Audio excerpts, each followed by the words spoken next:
friends, good evening. Today's experiment name is Fireworks in a Glass. What you'll need is food coloring, warm water, and oil. What we're gonna do is we're gonna pour a thin layer of oil in the warm water and add food coloring and see what happens. Let's get started. First, let's pour the oil into the water. The oil is on the top because it is less dense than water. Now let's put the food coloring and see what happens.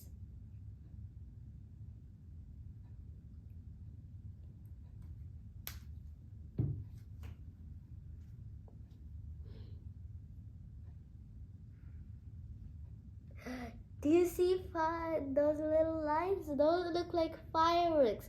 This food coloring is going to the bottom because food coloring is more dense than water and oil. And look how beautiful it is. Doesn't it look like real fireworks but in a glass? You can also try this experiment with cold water and see what happens. This is a really fun experiment. This is what we tested today.